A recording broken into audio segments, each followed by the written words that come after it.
Votre atelier Nouvelles Technologies vous est présenté par PraticeLive, votre logiciel métier 100% gratuit.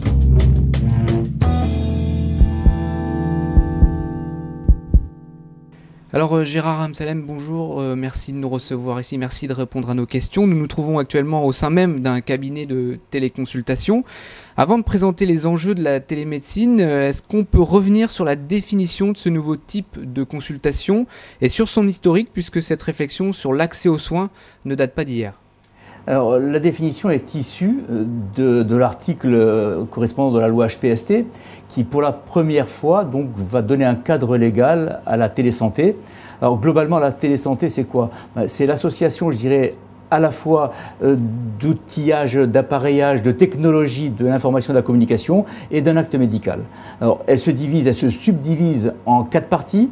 Donc, dans la télésanté, vous avez un aspect santé sociale, alors que là, on va parler plutôt de télémédecine. Donc, dans la télémédecine, vous avez la téléconsultation qui va mettre en communication donc un expert à un bout de la chaîne et à l'autre bout de la chaîne, un paramédical ou pourquoi pas un médecin qui est en présence du patient. Le deuxième acte, donc, c'est la téléexpertise. La téléexpertise, le patient n'est plus présent, mais c'est simplement, je dirais, c'est un échange entre 2 professionnels du soin distants pour avoir une confrontation ou un avis sur un dossier ou sur un patient. Le troisième point, c'est la téléassistance. La téléassistance, c'est par exemple du monitoring avec distance, du monitoring de cardiologie, qui permet effectivement une surveillance du patient où qu'il soit, et plus particulièrement à son domicile. Alors vous avez évoqué la loi HPST, il y a d'autres rapports qui ont abordé le problème de télémédecine? Alors je dirais c'est une longue histoire qui a été émaillée d'expériences pilotes.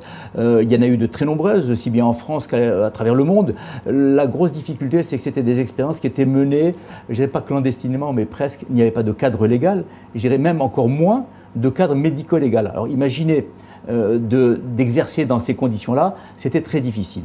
Donc jusqu'à présent, on peut dire que les expérimentations qui ont été réalisées ont été très partielles et en dehors, je dirais, de la vraie vie. Alors aujourd'hui, la loi HPST intègre le principe de télémédecine dans les textes. Que précise cette loi concrètement? Déjà, elle est relativement succincte. On attend la publication des décrets d'application pour en savoir un petit peu plus. Mais globalement, une téléconsultation est une consultation, légalement, une consultation à part entière. C'est très simple. Est-ce qu'on a des données sur la cotation, parce que c'est un acte médical? Est-ce qu'on a des informations là-dessus? Alors là, c'est pareil. La loi précise que les actes de télésanté, les actes de télémédecine seront pris en charge par l'assurance maladie. Par contre, bien évidemment, c'est un petit peu prématuré. On ne connaît pas ni le coût, ni la cotation. Mais a priori, à partir du moment où il y a une assimilation totale entre un acte existant et un acte en devenir, il y a de fortes chances pour qu'on ne soit pas trop éloigné, je dirais, de la cotation actuelle de l'acte en spécialité ou en médecine générale, si c'est le cas. Alors, qui dit télémédecine dit évidemment nouvelles technologies, ça veut dire aussi des investissements. Est-ce que c'est compatible aujourd'hui avec le contexte de maîtrise médicalisée qu'on est en train de vivre actuellement? Alors, vous avez bien fait d'en parler, c'est vraiment une maîtrise médicalisée et non pas une maîtrise comptable. Ce sont des investissements, mais avec un retour sur investissement qui est évident. L'objectif, c'est de maintenir à domicile des patients qui, traditionnellement, des patients qui sont âgés, qui sont atteints de polypathologie et qui font régulièrement, tous les 3 mois, ils font un petit stage à l'hôpital, donc des allers-retours. Ils font des allers-retours pareillement pour pouvoir avoir des avis spécialisés. Donc ça veut dire quoi? Ça veut dire un transport sanitaire, une ambulance, une infirmière, un aller-retour, une semaine d'hospitalisation. Faites le compte. Je crois que l'objectif, la prétention et l'ambition de la télémédecine, c'est de pouvoir éviter autant que peut se faire ces déplacements, comme ça, ces déplacements perpétuels, et surtout, je dirais, ces coûts d'hospitalisation qui sont répétitifs et qui sont à la fois préjudiciables financièrement, mais aussi préjudiciables pour la santé du patient. Alors vous êtes président du CETS, le consortium européen pour la télésanté. Quels sont les objectifs de ce consortium et des pourquoi européens?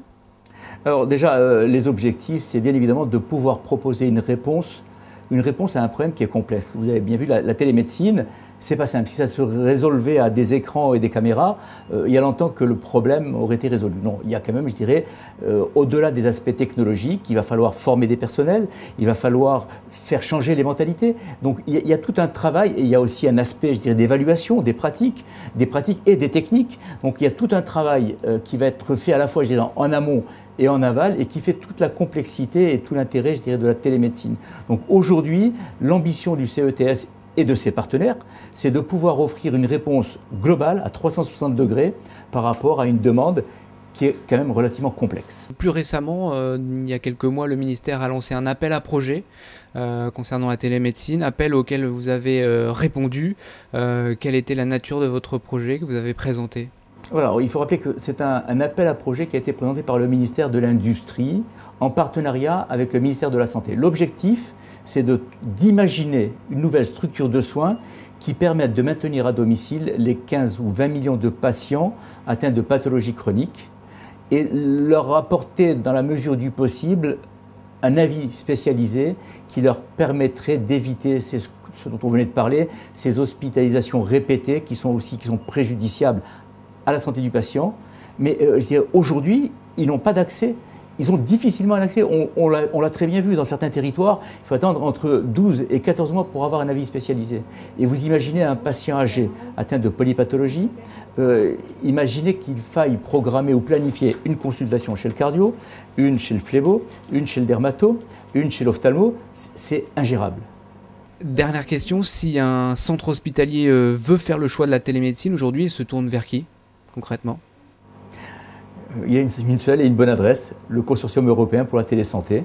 Je crois qu'aujourd'hui, nous avons acquis une expertise à 360 degrés par rapport à cette problématique et nous sommes à même de répondre, et juste, ça n'est pas un scoop, mais nous avons été sollicités par la direction de l'ARS de Guadeloupe pour imaginer un réseau de télésanté qui relierait le CHU de Pointe-à-Pitre avec ce qui était anciennement le territoire de l'île de Saint-Barthélemy, qui aujourd'hui est une communauté autonome, mais qui est toujours sous la dépendance sanitaire de la Guadeloupe.